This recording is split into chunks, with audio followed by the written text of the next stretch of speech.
لله نحمده ونستعينه ونؤمن به ونتوكل عليه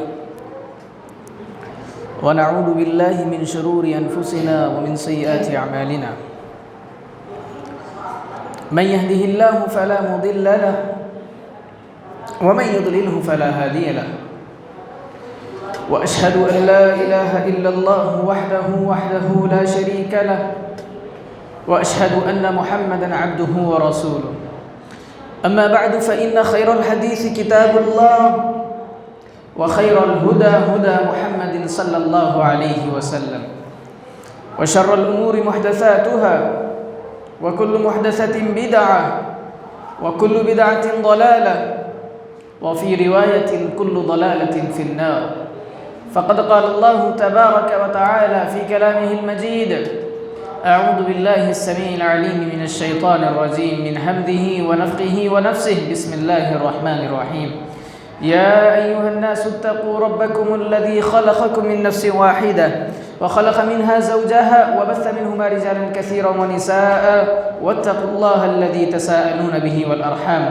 إن الله كان عليكم رقيبا وقال تعالى يا أيها الذين آمنوا اتقوا الله حق تقاته ولا تموتن إلا وأنتم مسلمون وقال تعالى يا أيها الذين آمنوا اتقوا الله وقولوا قولا سديدا يصلح لكم أعمالكم ويغفر لكم ذنوبكم ومن يطع الله ورسوله فقد فاز فوزا عظيما أما بعد وقال الله تبارك وتعالى في موضع آخر إن عدة الشهور عند الله 12 شهرا في كتاب الله يوم خلق السماوات والأرض منها 4 حرم وقال تعالى سبحان الذي أسرى بعبده ليلا من المسجد الحرام إلى المسجد الأقصى الذي باركنا حوله لنريه من آياتنا إنه هو السميع البصير ہر قسم کی حمد و ثنا تعریف کبریائی بزرگی اس وحدہ لا شریک کے لیے لائق و زیبا ہے جو کہ ساری کائنات کا اور ان کے درمیان بسنے والی مخلوقات کا تنہا رب العالمین ہے، جس نے دنیا بنائی فی 6 ایام کہہ کر 6 دنوں کے اندر، آسمان کو رفعتیں دی اپنی خلاقیت پر، زمین کے اندر اپنی بے شمار مخلوقات کو پھیلا دیا، بڑی بڑی اپنی ربوبیت کی نشانیاں زمین میں گاڑ دی، اور یہ ساری چیزیں اس کے رب العالمین ہونے کی گواہ ہے، شاہد ہے۔ بیش بہا درود و سلام ہوں اللہ کے تمام انبیاء علیہم الصلاۃ والسلام پر، بالخصوص اس ذات مقدسہ مطہرہ پر جن کا نام نامی اسم گرامی احمد مجتبی محمد مصطفیٰ صلی اللہ علیہ وسلم ہے۔ اللہم صلی علی محمد وعلی آل محمد کما صلیت علی ابراہیم وعلی آل ابراہیم انکا حمید مجید۔ اللہ رب العالمین نے جن کو مبعوث نہیں کیا پر رہا جہانوں پر رحم کرتے ہوئے، وما ارسلناک الا رحمتا للعالمین۔ اللہ رب العالمین کا بہت بڑا احسان ہے کہ اس رب العالمین نے ہمیں اور آپ کو اشرف المخلوقات بنایا، کائنات کی سب سے معزز و مقدس مخلوق بنا کر کے محمد الرسول اللہ صلی اللہ علیہ وسلم کا امتی بنایا۔ اب یہ جو مہینہ چل رہا ہے، اللہ کہتا ہے ان عدت الشہور عند اللہ 12 شہرا فی کتاب اللہ یوم خلق السماوات والارض منها 4 حرم۔ اللہ نے سال کے 12 مہینوں کی گنتی رکھ دی جب سے زمین و آسمان کی تخلیق کی، جب سے زمین و آسمان کو پیدا کیا، اسی دن کے سال کے 12 مہینے ہم نے رکھ دیے اور ان میں سے 4 مہینے حرمت والے بنائے۔ 4 مہینے ایسے ہیں جو کہ حرمت والے ہیں، اور وہ 3 ایک ساتھ آتے ہیں، ایک الگ آتا ہے۔ اللہ نے ان 4 مہینوں کو حرمت والا مہینہ قرار دیا۔ حرمت والے مہینوں کے اندر کیا ہے؟ جب بندہ عام مہینوں کے اندر گناہ کرتا ہے تو اس پر اسے گناہ لکھا جاتا ہے، اس کے اس جرم پر، اور جب نیکی کرتا ہے تو اس کے عمل کے مطابق نیکی اس کو لکھی جاتی ہے۔ لیکن یہ حرمت والے مہینے یہ ہیں، اس کے اندر نیکی کرتا ہے تو اللہ درجات کو بلند کرتا ہے، اور جب گناہ کرتا ہے تو گناہ کے اندر بھی پکڑ اور گرفت بھی اسی معنی ہوتی ہے۔ یہ حرمت والے مہینوں کا لحاظ اہل عرب کے پاس دور جہالت میں بھی بڑا تھا۔ یہ لوگ اپنے باپ کے دشمن کو بھی روبرو پا لیتے تو ان مہینوں کی حرمت کا خیال رکھتے ہوئے چھوڑ دیتے۔ اسی ایک مہینے کے اندر، انہی مہینوں میں سے رجب کا مہینہ جو ہے اس کے اندر میں اور آپ ہیں۔ رجب کا مہینہ ہماری زندگیوں سے گزر رہا ہے، اور ہم جانتے ہیں کہ ہم نے رجب کے مہینے کے اندر کن کن چیزوں کو ہم اپناتے ہیں۔ اب دیکھا جائے معاشرے کے اندر تو ہم نے رجب کے روزے بنا لیے، رجب کے اور سارے مسائل نکال لیے، رجب کے مہینے میں نمازیں جو کہ شریعت کا دن سے تعلق نہیں ہے، ایسی ایسی نمازیں ہم نے نکال لی۔ یہ سارے ایجادات، یہ ساری بدعات، یہ ساری خرافات ہم نے دین میں شامل کر کے رکھی ہے، اور اس کو موسوم کر دیا ہے رجب کے مہینے کے ساتھ۔ اور ایک دن، ایک رات اس مہینے کے اندر ایسی آتی ہے جو کہ 27 رجب کی رات ہے۔ اس دن ہم کہتے ہیں، ہم اس بات کے قائل ہیں کہ اس رات کو محمد الرسول اللہ صلی اللہ علیہ وسلم کو معراج کا سفر کرایا گیا تھا۔ معراج کو آپ گئے تھے اسی رات کے اندر، یہ مسلمانوں کا ایک بڑا طبقہ کہتا ہے۔ اور رجب کی 27ویں رات کو جاگ کر عبادتیں کرنا، نمازیں پڑھنا، ساری رات نمازوں میں گزاری جا رہی ہے، سارے رات ذکر و اذکار کے اندر گزار رہے ہیں، جبکہ زندگی کے اندر ہم نے کئی راتیں پائی، کئی دن پائے، لیکن عبادت کی توفیق ہم کو نہیں ہوئی۔ زندگی بھر نمازیں چھوڑ کر آئے ہیں، اب 27 رجب کو کھڑ ہو کر مسلمان کہتا ہے ساری نمازیں رات بھر کے اندر جتنی ہو سکتی ہے میں پڑھ لوں گا۔ یہ مسلمانوں کا عقیدہ ہے۔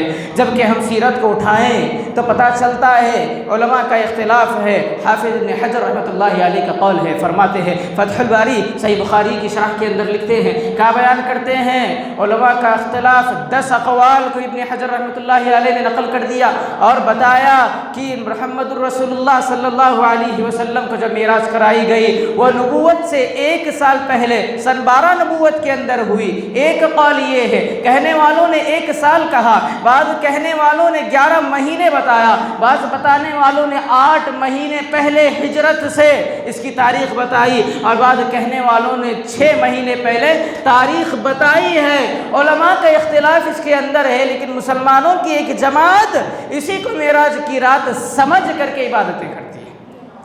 اللہ نے عبادتیں ہم پر فرض کی تھی، ان الصلاۃ کانت علی المؤمنین کتابا موقوتا، نمازیں مومنوں پر فرض ہے مقررہ اوقات پر۔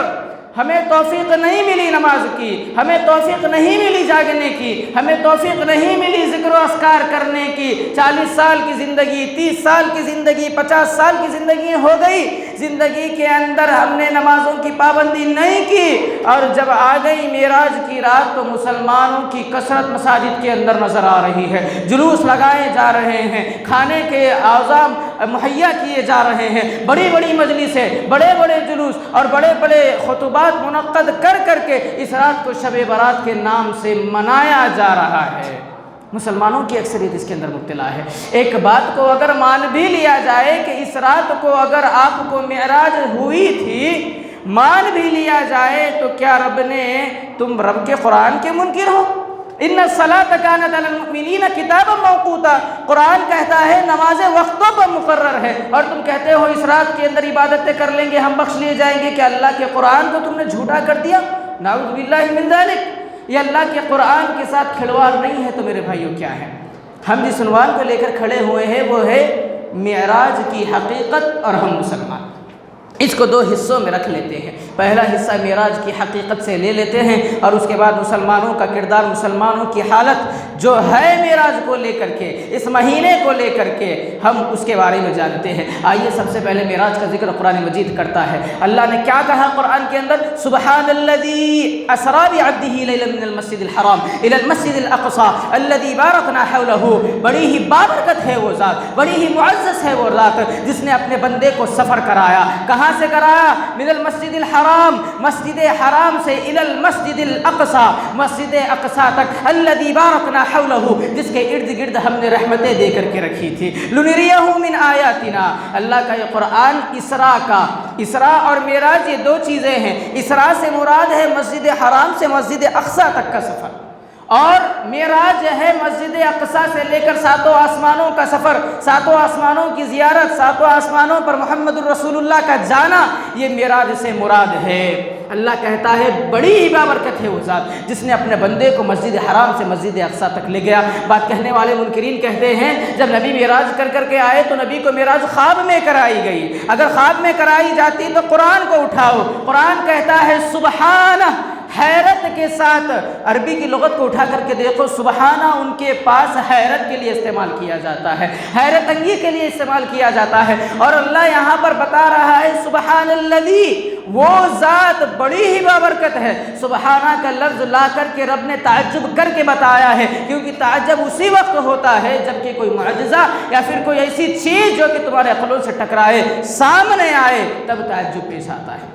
سبحان الذی اسریٰ بعبدہ، رب کہتا ہے ہم نے اپنے بندے کو سفر کرایا تھا من المسجد الحرام، 40 راتیں لگتی ہیں مسجد حرام سے مسجد اقصی تک کے لیے۔ اللہ کہتا ہے رات کے کچھ حصے میں ہم نے مسجد اقصی سے مسجد حرام سے مسجد اقصی تک، اس کے بعد ساتوں آسمانوں کی زیارت ہم نے کرا دی۔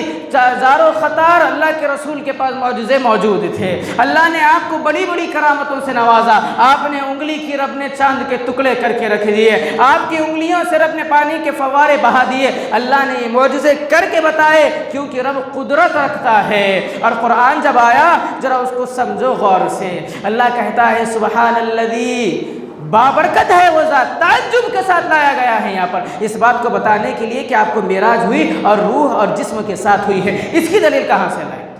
اب روح اور جسم دونوں کے ساتھ معراج ہوئی، اس کی دلیل کہاں سے لائے؟ آیت کے آگے ہی ٹکڑے میں مفسرین لکھتے ہیں الذی بارکنا، سبحان الذی اسریٰ بعبدہ، عبد کا لفظ یہاں پر رب نے لایا اور لا کر کے بتا دیا عبد بندے کو کہتے ہیں، جو کہ جسمانی طور پر ہو، جہاں روح بھی ہو جہاں جسم بھی ہو وہ بندہ کہلاتا ہے۔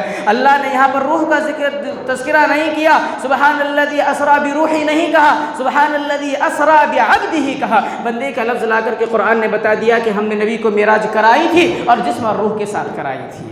منکرین حدیثوں کو قرآن نے دلیل دے دی کہ نبی کو معراج ہوئی تھی پوری شدت و توانائی کے ساتھ، آپ گئے تھے، رات کا وقت ہے، معراج کا واقعہ کیا ہے، احادیث کو اکٹھا کر کے جب ہم سامنے رکھتے ہیں پتہ چلتا ہے جبریل علیہ السلام لے کر کے آئے، کیا لے کر؟ براق لے کر کے آئے ہیں۔ براق کے بارے میں احادیث کے اندر آتا ہے یہ کیسا ہے، یہ گھوڑے سے چھوٹا ہے، یہ خچر سے چھوٹا ہے، گدھے سے تھوڑا بڑا ہے، یہ اس کی کیفیت ہے، اور سفید رنگ کا جانور ہے۔ جبریل لے کر کے آئے ہیں، پہلا قدم وہاں رکھتا ہے جہاں پر کہ اس کی نگاہ ختم ہوتی ہے، پہلا قدم وہاں جہاں پر اس کی نگاہ ختم ہوتی ہے۔ اللہ کے رسول کو اس سواری پر سوار کیا گیا، آپ بیت المقدس کے لیے نکلے اور جا کر کے پہنچے اور اس حلقے میں براق کو باندھ دیا جہاں پر انبیاء اپنی سواریاں باندھا کرتے تھے۔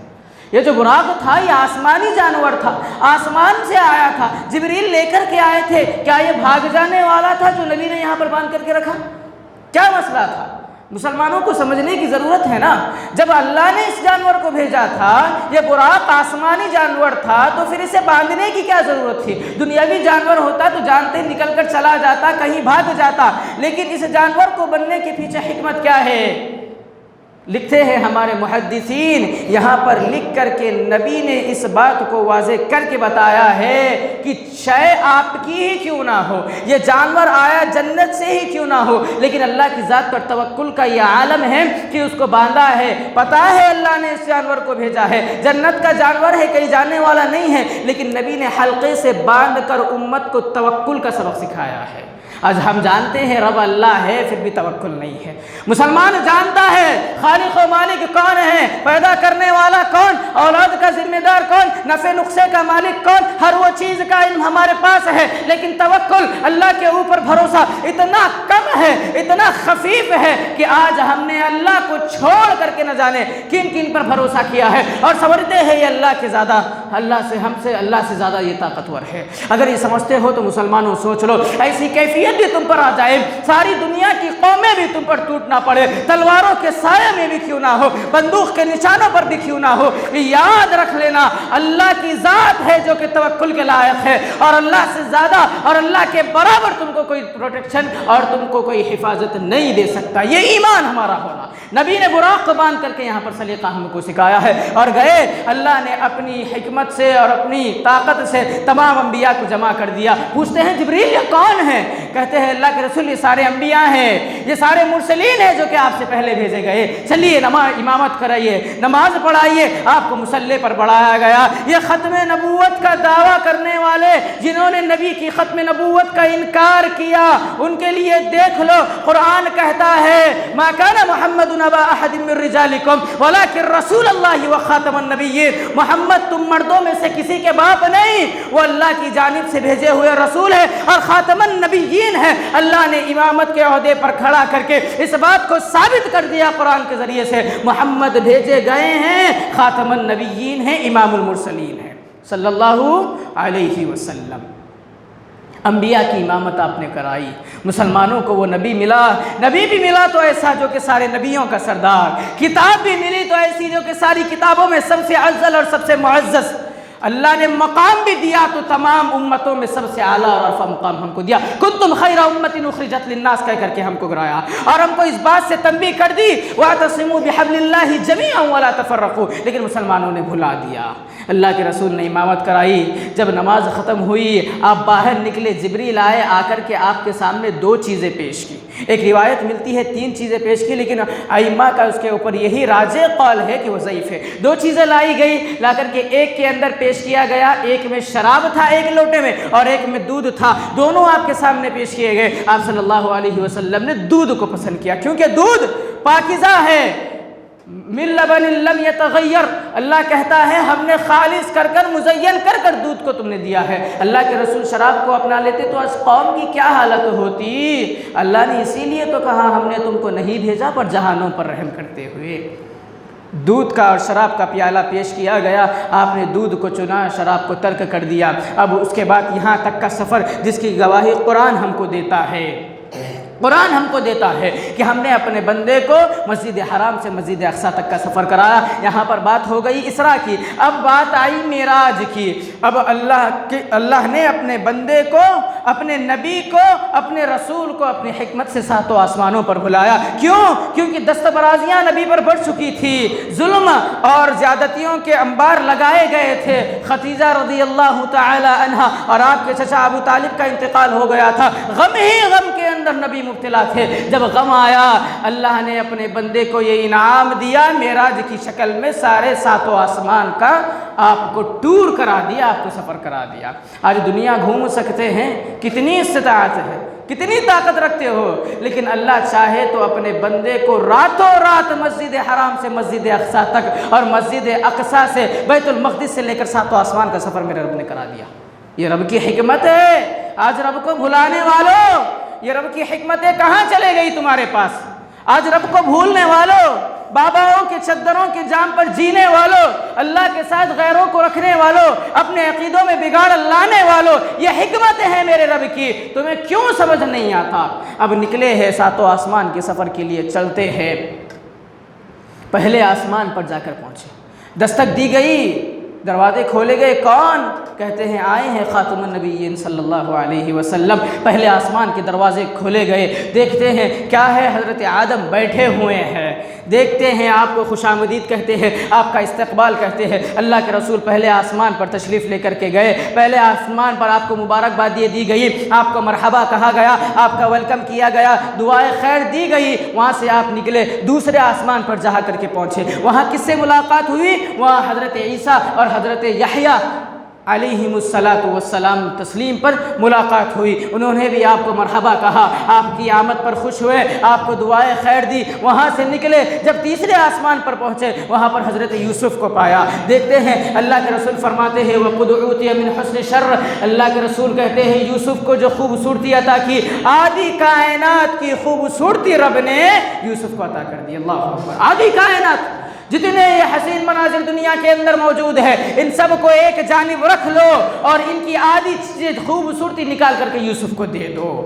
یہ حسن یوسف رب نے حضرت یوسف علیہ السلام کو عطا کیا۔ اب وہاں سے آپ نکلے، آپ کو مرحبا کہا گیا، آپ کو بلایا گیا، نکل کر کے آپ چوتھے آسمان پر پہنچے۔ جہاں وہاں پر گئے تو کس سے ملاقات ہوئی؟ وہاں پر ملاقات ہوئی حضرت ہارون سے۔ ہارون سے ملاقات کی، انہوں نے بھائی کو، صالح بھائی کو اور رسول کو خوش آمدید کہا، دعائیں خیر پیش کی۔ وہاں سے نکل کر کے پانچویں آسمان پر چلے گئے، پانچویں آسمان کے دروازے کھولے گئے، آپ کو بلایا گیا، مرحبا کہا گیا، آپ کو دعائیں خیر دی گئی۔ وہاں سے آپ نکلے، چھٹے آسمان کی طرف بڑھے، چھٹے آسمان کے دروازے کھولے گئے۔ آپ چھٹویں آسمان پر جب پہنچے حضرت موسیٰ علیہ السلام سے ملاقات ہوئی، ملتے ہیں۔ جب ملاقات کرتے ہیں حضرت موسیٰ رو رہے ہیں، پوچھتے ہیں آپ کے رونے کی وجہ کیا ہے؟ بتاتے ہیں میرے بعد ایک نوجوان ایسا آیا ہے جس کی امت میری امت کے مقابلے میں زیادہ کثرت کے ساتھ جنت میں داخل ہوگی۔ اللہ اکبر۔ بنی اسرائیل انی فضلتکم علی العالمین، جس کو قرآن کہتا ہے ہم نے فضیلتیں دی تو بنی اسرائیل کو دی، ایسی بنی اسرائیل قوم کا نبی کہتا ہے ایک جوان سے مراد یہاں محمد الرسول اللہ ہے صلی اللہ علیہ وسلم، ایک جوان ایسا آیا جس کی امت میری امت سے زیادہ جنت میں داخل ہو رہی ہے۔ اللہ کے رسول وہاں سے نکلے، جب ساتویں آسمان پر پہنچتے ہیں تو کسے دیکھتے ہیں؟ ابو الانبیاء سے ملاقات ہوتی ہے۔ ابراہیم علیہ السلام سدرۃ المنتہا کو ٹیک لگائے ہوئے بیٹھے ہیں، ساتوں آسمان پر داخل ہوتے ہیں۔ حضرت ابراہیم سے ملاقات ہوئی، ملاقات کرنے کے بعد آپ کو مرحبا کہا گیا، آپ کو خوش آمدید کہا گیا، آپ کو دعائیں خیر دی گئی۔ کس حالت میں حضرت ابراہیم کو دیکھا؟ سدرۃ المنتہا سے ٹیک لگائے ہوئے بیٹھے ہیں، سدرۃ المنتہا سے ٹیک لگائے بیٹھے ہوئے ہیں۔ سدرۃ المنتہا یہ ایک درخت ہے جس کے بارے میں قرآن کہتا ہے جو کہ ایک ایسا درخت ہے، اٹھا کر کے دیکھیے، مولانا صفی الرحمن مبارک پوری الرحیق المختوم کے اندر واقعہ تفصیل کے ساتھ ذکر کرتے ہیں۔ یہ جو سدرۃ المنتہا تھا وہاں پر اللہ نے ایک درخت ہے جو کہ ساتویں آسمان کے اوپر ہے اور وہ اینڈنگ اسٹاپ ہے، اس سے آگے مخلوق نہیں بڑھ سکتی، نہ جبریل جا سکتے ہیں، نہ معراج کی رات کو محمد رسول اللہ گئے تھے صلی اللہ علیہ وسلم۔ سدرۃ المنتہا سے ٹیک لگائے ہوئے بیٹھے ہیں، اللہ نے اس کے ارد گرد رحمتیں دے کر کے رکھی ہے۔ دنیا کے جو درخت ہوتے ہیں ان کے ارد گرد دیکھے غبار ہوتی ہے، ان کے پتوں پر میٹھی اور دھول نظر آتی ہے، لیکن سدرۃ المنتہا جو تھا اس کے آس پاس سونوں کی ورقیں اڑ رہی ہیں، سونے کی ورق کے نذرانے چل رہے ہیں اور حسین بڑا ہی خوبصورت منظر ہے اور ایک بہترین روشنی اس پر چھائی ہوئی ہے، جس کو قرآن یوں کہتا ہے فغشاها ما غشا، جو چھا گیا بس چھا گیا۔ اللہ نے سدرۃ المنتہا کو ایسے رکھا، ایک بڑی ہی پیاری روشنی سدرۃ المنتہا پر چمک رہی ہے۔ اللہ کے رسول وہاں کھڑے ہوتے ہیں، دیکھتے ہیں اللہ نے ساتوں آسمان کے پاس آپ کو بلایا۔ اب یہاں پر جبریل رک گئے اور جو کہنے والے کہتے ہیں فکان قاب قوسین او ادنی، کہ نبی اللہ سے نزدیک ہو گئے، قریب ہو گئے، اتنے قریب کہ دو کمانوں کی جگہ رہ گئی۔ یہ جو کہا گیا ہے یہ رب کے بارے میں نہیں کہا گیا کہ رب سے دو کمانوں کے قریب کر دیے گئے تھے۔ قرآن کو تفسیر کے ساتھ پڑھو، قرآن کو معنی اور مفہوم کے ساتھ پڑھو۔ فکان قاب قوسین کی تفسیر یہ ہے کہ اللہ سے اتنے قریب نہیں ہوئے تھے بلکہ جبریل سے آپ صلی اللہ علیہ وسلم اتنے قریب ہوئے کہ قوسین یعنی دو کمانوں کے درمیان کی جگہ باقی رہ گئی تھی، جبریل سے اتنے قریب ہوئے تھے۔ وَلَقَدْ رَآهُ نَزْلَةً أُخْرَىٰ، اس نے اس کو آخری اور پہلی دفعہ دیکھا تھا وہاں پر اپنی شکل و صورت میں۔ جبریل کا تذکرہ یہاں پر ہو رہا ہے، اللہ کے رسول نے اللہ کو اپنی حالت و اپنی شکل میں نہیں دیکھا۔ سدرۃ المنتہا یہاں پر بس یہاں پر اینڈنگ اسٹاپ ہے مخلوق کے لیے، اب اس کے آگے مخلوق نہیں جا سکتی، لیکن اوپر آسمان، اس پر پانی ہے، ہوا ہے، عرش ہے، عرش کے اوپر رب مستوی ہے۔ اللہ کے رسول کو اللہ نے بلایا اور انعام کے طور پر تین چیزیں آپ کو عطا کی، تین چیزیں آپ کو دی گئی۔ ایک تو اللہ نے 50 وقت کی نمازوں کا تحفہ آپ کو دیا، اور دوسرا سورۃ البقرہ کی آخری 2 آیتیں آپ کو دی گئی، اور تیسرا اللہ کے رسول کو یہ بشارت دی گئی اے نبی تیری قوم کا ہر وہ امتی، تیرا ہر وہ امتی، میرا ہر وہ بندہ جو آئے گا قیامت کے لیے بڑے بڑے گناہ شاید لے کر کے آئے گا، گناہوں کی کثرت لے کر کے آئے گا، لیکن شرک کو داخل نہ کیا ہوگا اپنے ایمان کے اندر، اپنی توحید کے اندر، اپنے اخلاص کے اندر۔ اگر شرک داخل نہ ہوا، یہ معراج کا تحفہ ہے جس کو آج تم بھول چکے ہو، شرک کو اپنا چکے ہو۔ اگر شرک کو داخل نہ کر کے آئے ہوں گے، شرک کے اندر ملوث نہ ہوں گے، اللہ کا وعدہ ہے اللہ تمہارے سارے گناہوں کو معاف کر دے گا اور تمہیں جنت عطا کر دے گا۔